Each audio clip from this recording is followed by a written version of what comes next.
Hey dude, what's up guys? I hope all of you better. आज की जो story है वो हमारे मामा ने मुझे बताई थी और वो एक रियल स्टोरी है और ये काफ़ी डरावनी भी है। तो चलिए स्टोरी शुरू करते हैं। मेरे मामा एक कंपनी में काम करते हैं और एक दिन उनके पास बॉस का फ़ोन आता है। तो उन्होंने तुरंत ही उनको ऑफिस बुलाया अपने। ऑफिस जैसे ही पहुंचते हैं मामा, उनको बताते हैं उनके बॉस कि आपकी जो ट्रांसफ़र है वो बस्ती ज़िले में हुई है 1 हफ़्ते के लिए। वहाँ का थोड़ा काम है वो आप अपनी टीम के साथ करिए जाके और वहाँ पर होटल वगैरह कुछ देख लीजिए अपना, वहीं पर जाकर थोड़ा 1 हफ़्ते के लिए आप सेट हो जाइए जाके।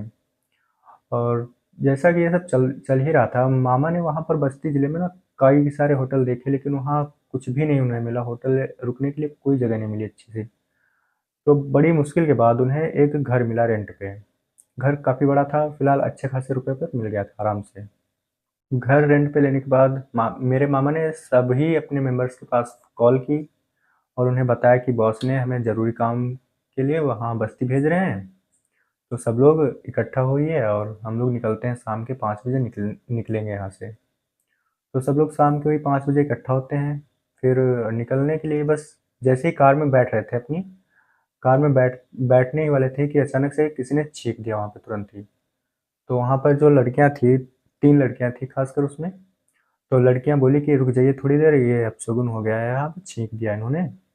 तो लड़के जो थे उनके साथ एम्प्लॉय एम्प्लॉय जो थे, वो बोले कि नहीं, छींक से कुछ नहीं होता है, सब बकवास है, कुछ नहीं होता है सर, जल्दी चलो हमें लेट हो रहा है।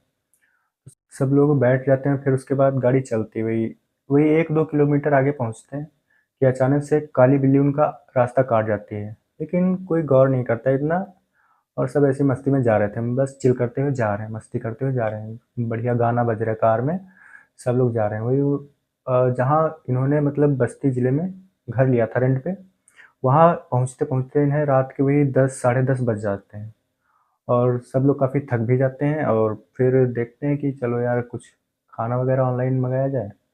लेकिन जो वहाँ का मतलब घर का मालिक था, वो किराए वो भी मालिक नहीं था, मतलब कि ऐसे ही घर देता था लोगों को रेंट पे। और वो बोलता है कि सर खाना आप ऑनलाइन मत मँगाओ, यहीं से आगे जाकर 2 गली छोड़कर तीसरी गली में बढ़िया-सा ढाबा है, वहाँ पर आपको खाना बहुत अच्छा मिलेगा अभी इस टाइम पर। ये सुनकर सब बोलते हैं कि चलो यार बढ़िया है, चलते हैं अभी ताज़ा-ताज़ा खाना खाकर वापस आते हैं। सब लोग जाते हैं, खाना खाते हैं अपना, वही 1 डेढ़ घंटा वहाँ पर आराम से मस्ती करते हुए खाते हैं वगैरह, फिर आते हैं अपने वही घर पर। थके तो ये लोग काफ़ी थे ही और ऐसे ही सो जाते हैं, इन्हें उस दिन तो कुछ नहीं फ़ील होता है। फिर जब सुबह होती है, सुबह इन्हें थोड़ा-थोड़ा मतलब घर में थोड़ा अजीब ही स्मेल सी आने लगनी शुरू हो जाती है। फिर कोई इतना गौर नहीं करता कि सोचते हैं कि घर काफ़ी दिनों से बंद पड़ा होगा, इसलिए ये सब हो रहा है ऐसा। फिर जाते हैं लोग अपनी मीटिंग वगैरह पूरी करते हैं, फिर वही आ जाते हैं दोपहर के 2 ढाई बजे तक आ जाते हैं। घर पहुँचने के बाद सब लोग थोड़ी देर आराम करते हैं और बढ़िया अपना मस्ती वगैरह करते रहते हैं, फिर सोचते हैं कि चलो यार अभी दिन बहुत पड़ा है, चलो यहाँ देखते हैं नज़ारा कैसा क्या है, टहलने चलते हैं बाहर। सब लोग राज़ी हो जाते हैं और जाते हैं टहलने के लिए, देखते हैं कि वहाँ काफ़ी अच्छी-अच्छी जगह थी टहलने के लिए।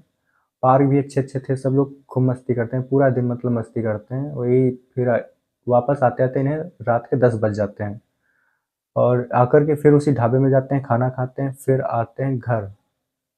अब जो शुरू होता है इनके साथ, वो काफ़ी क्रीपी था, मतलब बहुत ही भयानक था। जब मैंने पहली बार सुना था, काफ़ी डर लग रहा था मुझे भी।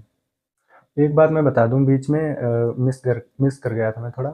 मामा ने मुझे बताया था कि इस घर में ना 2 चुड़ैलें थी। एक तो अच्छी थी, एक बुरी थी। मतलब अच्छी वाली उन्हें बचा रही थी, हर बार बचा लेती थी और बुरी वाली हर बार उन्हें मारना ही चाह रही थी। तो जो आगे स्टोरी शुरू होती ना, वो यहीं से शुरू होती है स्टोरी पूरी। खाना खाने के बाद सब लोग वापस आते हैं घर। घर पहुँचते ही सब लोग बस सोने के लिए जाते हैं अपने, बॉयज़ अलग हो जाते हैं और गर्ल्स अलग चली जाती हैं।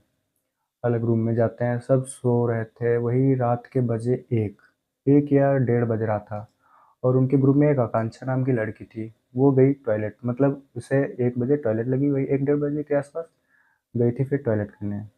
जब टॉयलेट कर रही थी तो उसे लगा कि कोई तो है जो उसे घूर रहा है, मतलब देख रहा है और उसे फ़ील भी हो रहा था कि उसके आस-पास कोई न कोई है। फिर वो डर भी लग रहा था थोड़ा-थोड़ा क्योंकि रात थी और वो अकेले गई थी, किसी को उसने जगाया भी नहीं था। आकांक्षा टॉयलेट करके वापस आई और अपनी सहेलियों के साथ जाकर बस ऐसे ही सो गई। और एक बात बता दूँ, बीच में मिस कर गया, उनके ग्रुप का जो एक लड़का था उसका नाम आशीष था। वो आकांक्षा पर गंदी नज़र रखता था, काफ़ी मतलब घूरता रहता था उसे हमेशा। और वो भी साथ-साथ गया था आकांक्षा के। आकांक्षा को लगा था कि उसके आस-पास कोई है, लेकिन वो जान नहीं पाई थी कि कौन है। वो आशीष ही था जो उसे देख रहा था टॉयलेट करते हुए। अब आशीष के साथ जो होता है ना, वो काफ़ी भयानक है। आशीष जब वापस आया रूम में सोने के लिए, तो उसे लगा कि उसका कोई पीछा करते हुए आया है। उसे पैरों की आवाज़ भी आ रही थी, बहुत ही स्लो-स्लो आ रही थी। उसे लग रहा था कि उसके पीछे-पीछे कोई चल रहा है। वो पीछे मुड़कर देखता तो उसे कोई नहीं दिखता है। वो अपने रूम में जाकर सोने वाला था कि अचानक से उसे किसी ने पीछे से बहुत तेज़ धक्का मारा। वो जाके सीधे दरवाजे से लड़ा, दरवाज़ा खुल गया, वो अंदर जाके सीधे गिरा जाके। जो लोग उसके रूम में सो रहे थे, वो उन लोगों के ऊपर ही जाके गिरा, मतलब कि मेरे मामा लोग सो रहे थे, उनके ऊपर जाके गिरा आशीष। तो सब लोग जग जाते हैं, पूछते हैं कि क्या हुआ? तो ऐसे क्यों गिरते पड़ते आ रहे हैं? तो बोलता है, वो आशीष बोलता है कि कुछ नहीं, ऐसे वो ठोकर लग गई थी तो मैं गिर गया, स्लिप कर गया था, गिर गया। तो बोलते हैं कि कुछ नहीं, सब लोग सो जाओ। सब लोग सो रहे होते हैं। आशीष को फिर लगता है कि आकांक्षा फिर से कहीं जा रही, टॉयलेट वगैरह करने जा रही। थोड़ी देर के बाद उसे ये फ़ील होता है। तो आशीष फिर से निकलने की कोशिश करता है रूम से। अब जो रूम से वो बाहर निकलने की कोशिश करता है, तो उसे अचानक से किसी ने बहुत तेज़ ही थप्पड़ मारा। इतनी तेज़ मारा कि वो जाके पास वाली दीवार से टकरा गया। थप्पड़ उसे कई थप्पड़ पड़े पड़े थे, लेकिन उसे कोई दिख नहीं रहा था कि थप्पड़ मार कौन रहा है। सब लोग जग जाते हैं, सारी लड़कियाँ भी आ जाती हैं उसी रूम में और सब ये तमाशा चल रहा था। काफ़ी देर तक ये सब चलता रहा। कई थप्पड़ खा चुका था तब तक वो। फिर थोड़ी देर के बाद जब सारा माहौल शांत होता है, फिर मेरे मामा पूछते हैं आशीष से कि ये तुझे क्या हो रहा था? थप्पड़ कौन मारा था तेरे? तो आशीष जो है ना झूठ बोलने की कोशिश करता है।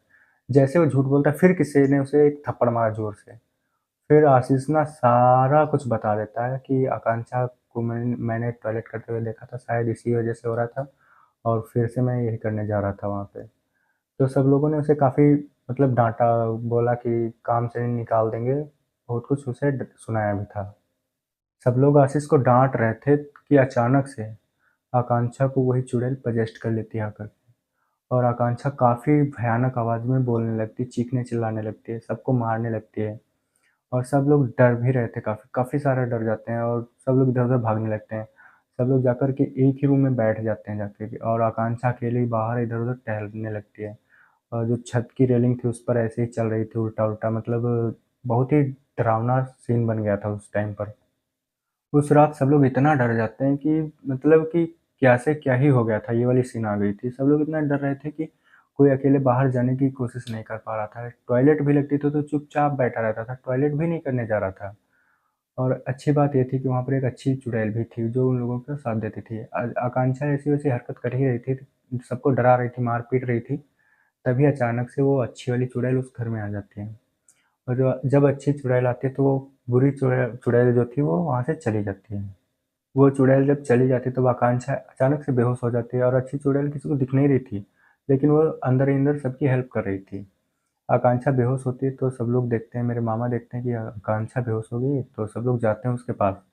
जाते हैं, उसे उठाते हैं और अंदर रूम के अंदर लेकर आते हैं। पानी-वानी से उसका चेहरा धुलते हैं तो वो थोड़ा होश में आती है फिर। फिर पूछती कि यहाँ पर हो क्या रहा था? मुझे तो कुछ याद भी नहीं। आकांक्षा ऐसा बोलती कि सब लोग पूछते कि तुझे कुछ भी याद नहीं रहा? बोलती कि कुछ नहीं याद रहा। आकांक्षा को कुछ भी याद नहीं था, तो मेरे मामा ने आकांक्षा को सब कुछ बताया कि तुम ऐसी-ऐसी हरकतें कर रही थी, सबको मार-पीट रही थी, हम लोगों को काफ़ी डरा भी रही थी और आशीष के बारे में भी आकांक्षा को सब कुछ बता दिया उन्होंने। तो आकांक्षा आशीष से इतना नाराज़ होती कि उसने तुरंत ही उसे एक थप्पड़ मार देती, वहीं पे बहुत तेज़ थप्पड़ मारती वो भी। आशीष तो शर्म के मारे बस बैठा ही रहा था। चुपचाप वो कुछ किसी से नहीं बोल रहा था। बहुत ही डर भी गया था वो भी और सब लोग काफ़ी डर गए थे और डरे इतना थे कि सब लोग उस दिन उसी रूम में एक साथ सब लोग सो जाते हैं। बस कैसे करके रात कटती है उन लोगों की, जब सुबह होती है तो घर के ओनर से वो लोग कॉन्टैक्ट करते हैं, बुलाते हैं उसको वहाँ पर। पूछते हैं कि यहाँ पर क्या हुआ था? सच-सच बताओ। तो ओनर कुछ नहीं बोलता क्योंकि उसे भी कुछ नहीं पता होता था, वो भी नया-नया ही बना था ओनर, क्योंकि पुराना कोई दूसरा था। तो काफ़ी पूछते हैं उसे लेकिन उसे कुछ पता नहीं होता।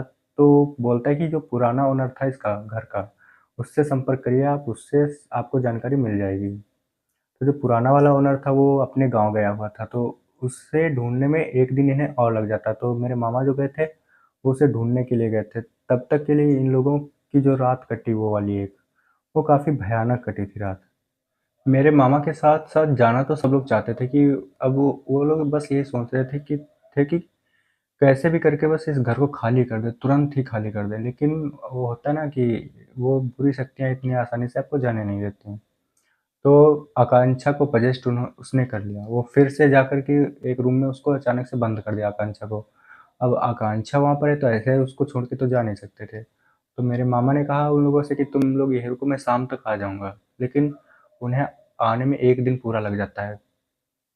जब जाते हैं वो मामा वहाँ पर, तो उनके साथ रास्ते में भी बहुत सारी घटनाएँ घटने लगती हैं कि कहीं कार पंचर हो रही है उनकी, कहीं पेट्रोल भराया है लेकिन पेट्रोल अचानक से मीटर में दिख रहा है कि कार का पेट्रोल खत्म हो चुका है। जैसे-तैसे करके वो उस ओनर के पास पहुँचते हैं। पहुँचते-पहुँचते उन्हें शाम हो जाती है वहीं पे, तो उनको वहीं पे रुकना भी पड़ता है उस ओनर के पास। तो ओनर से जो पुराना ओनर था ना, तो उससे बातचीत करते हैं मेरे मामा, बोलते हैं कि हमारे साथी फँसे पड़े हैं आपके घर में पुराने वाले।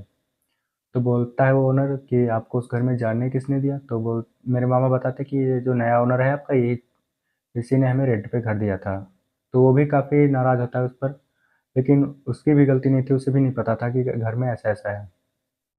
फिर जो पुराना ओनर होता है वो सारी बात बताता है कि उस घर में कुछ साल पहले ना एक लड़की का मर्डर हुआ था, रेप भी हुआ था उसका वहाँ पे। तो ऐसे बुरे लोगों को तुरंत ही पहचान लेती है और काफ़ी उन्हें मारती-पीटती है। तो जो आशीष इसीलिए उसने आशीष को बहुत मारा था। पुराना ओनर बोलता है कि आप लोग वहाँ पर रहिए, आपको नुकसान कोई नहीं पहुँचेगा, बस जो वहाँ पर बुरी नीयत से जाएगा उससे काफ़ी नुकसान होगा। वो बस उसी को मारती-पीटती है, अच्छे लोगों को कुछ नहीं करेगी। क्योंकि वहाँ पर एक अच्छी आत्मा भी रहती है जो आप लोगों की हेल्प करती रहेगी बराबर। जैसा कि पहले ना आकांक्षा को जब उसने पजेस्ट किया था तब अच्छी वाली आत्मा आई थी और वो चली गई थी बुरी वाली आत्माएँ। ओनर बोलता है कि मैं इसमें आपकी कोई हेल्प नहीं कर सकता हूँ। तो मेरे माँ-बाप बोले कि आप नहीं हेल्प करोगे तो मेरी हेल्प कौन करेगा? मेरे साथी आपके घर में फँसे पड़े हुए हैं।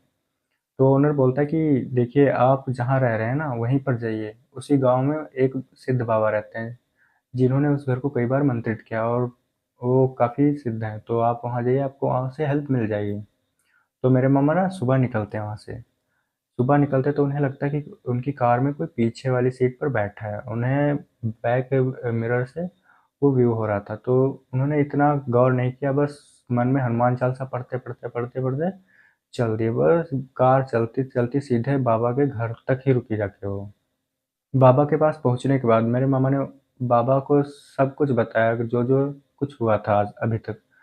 तो बाबा को बताया कि मेरे दोस्त तो उस घर में फँसे पड़े हुए हैं, आपकी हेल्प की ज़रूरत है, नहीं तो वो सब के सब मर जाएँगे वहीं पे। तो बाबा बोलते हैं कि चलिए ऐसा कुछ नहीं होगा, मैं आपकी हेल्प कर देता हूँ। तो बाबा भी साथ में मामा के चलते हैं। वहाँ पहुँचते हुए दोपहर के 12 बज जाते हैं, वहाँ पर आते-आते इनको। जैसे ही ये लोग घर पहुँचते हैं, तो घर का गेट खटखटाते हैं, लेकिन वहाँ गेट कोई खोलता नहीं है। तो मेरे मामा के पास डुप्लीकेट की थी, तो उन्होंने उस की से गेट को खोला। अंदर गए तो अंदर उनको कोई दिख ही नहीं रहा था कि कहाँ है सब लोग। आवाज़ लगाई मेरे मामा ने लेकिन कोई बोला ही नहीं। तो जो जिस रूम में मेरे मामा रहते थे तो देखा जाके कि सब लोग वहीं पर दुबक के बैठे हुए हैं। आकांक्षा जो थी ना, सबको उस रात पूरी रात मारा था, उसने बहुत मारा था। सबके चोटें लगी थी, सबके खून-वून निकल रहा था इधर-उधर से। मतलब बहुत ही भयानक सीन उसने बना दिया था। तो बाबा जो आए हुए थे साथ में, उन्होंने ना मंत्र-वंत्र बोलना अपना चालू कर दिया, मंत्र के जाप चालू कर दिया सब कुछ। बाबा ने जब मंत्र बोलना चालू किया तो एक अजीब-सा सन्नाटा छाने लगा पूरे घर में और अचानक से आकांक्षा इतनी स्पीड में सबके सामने आकर खड़ी हो जाती कि कोई देख ही नहीं पाता कि आकांक्षा आई किधर से है। सब लोग फिर काफ़ी डर जाते हैं। बाबा पूछते हैं आकांक्षा से कि तुम इस बच्ची को क्यों परेशान कर रही हो? उसी मतलब चुड़ैल से पूछते हैं, जो उसके अंदर एंटिटी थी ना। तो पूछते हैं कि क्यों इन सबको परेशान करे? तो वो एंटिटी बोलती है अंदर-अंदर से, मतलब एक भयानक आवाज़ में बोलती है, सब लोग डर जाते हैं काफ़ी। बोलती कि मैं इस घर में किसी भी बुरे आदमी को नहीं रहने दूँगी, ये बुरा इंसान था आशीष जो आकांक्षा को काफ़ी काफ़ी मतलब अ, गंदी नज़र से देखता था। इसलिए मैं आशीष को मार-पीट रही हूँ। तो बाबा बोलते हैं कि आशीष बुरा था लेकिन इसके साथ रहने वाले तो बुरे नहीं थे, इन लोगों को क्यों मार-पीट रही हो? तो मतलब चुड़ैल जो थी ना वो बोलती कि कुछ नहीं, सब के सब एक जैसे होते हैं, मेरे साथ भी पहले यही सब हुआ था। बाबा ने उससे पूछा कि क्या हुआ था तुम्हारे साथ बताओ, मैं सही करूँगा उस चीज़ को। तो वो बोलती कि ना मेरे साथ यहाँ पर बलात्कार हुआ था इस घर के अंदर, 4-5 लड़के मुझे पकड़ के लाए थे, मेरे साथ रेप किया था और मुझे मेरी हत्या करके चले गए थे। तब से मैं यहाँ पर भटक रही हूँ और जो भी इस घर में बुरी नियत से आता है मैं उसे छोड़ती नहीं हूँ, मार देती हूँ, सबको मार दूँगी और आशीष को भी मार दूँगी और इन सबको मार दूँगी। तो बाबा बोलते तुम मेरे रहते हुए यहाँ किसी को छू भी नहीं सकती है।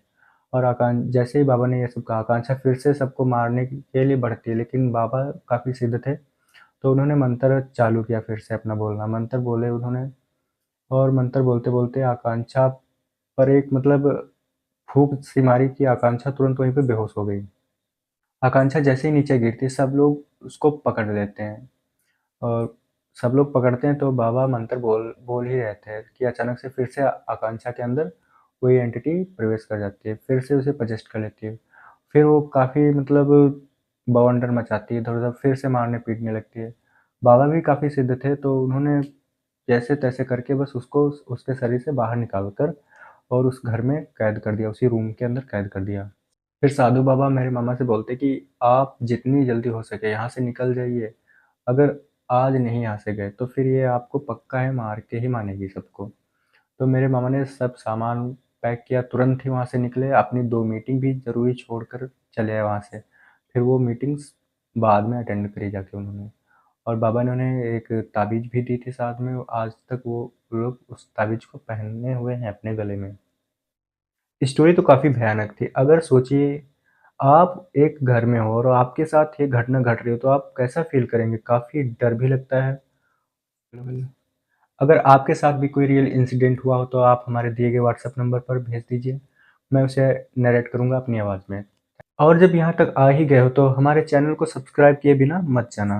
पहले चैनल को सब्सक्राइब करिए और ऐसे ही वीडियोज़ के लिए नोटिफ़िकेशन ज़रूर ऑन कर लीजिए।